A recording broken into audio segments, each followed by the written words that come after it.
कलम सा लिख लो हमर कपारियो, दिलिए विपैत पहाड़ यो ना।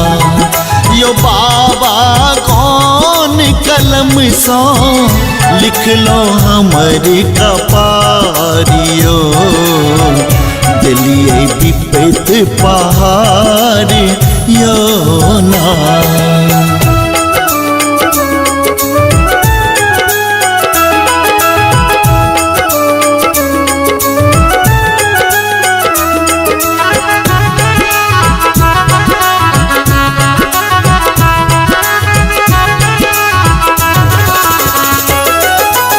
सबके दिलिए महल अटारी, हम भटकै छी बनल भिखारी।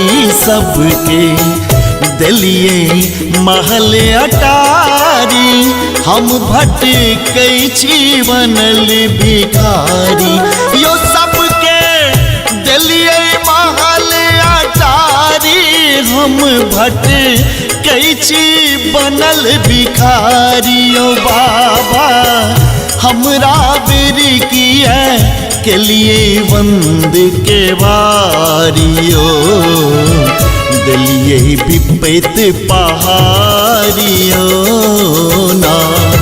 यो बाबा कौन कलम सा लिख लो हमर कपारियो, दिलिए विपैत पहाड़ यो ना।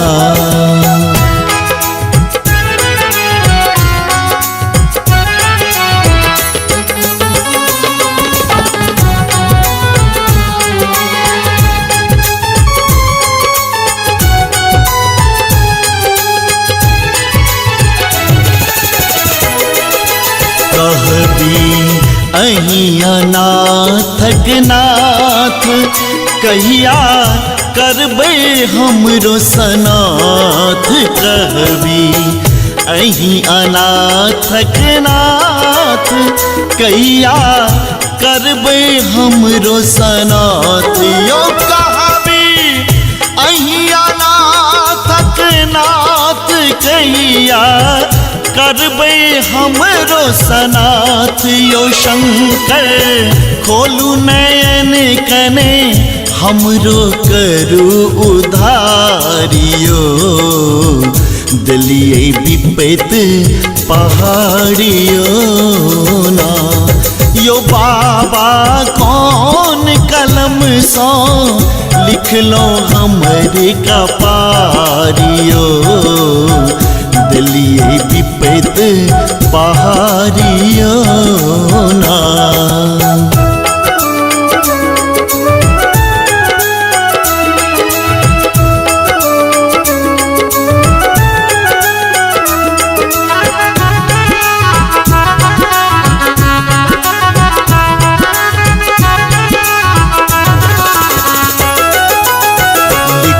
शैलेंद्र के गाबी नचारी, सुनियो हे शंभु त्रिपुरारी।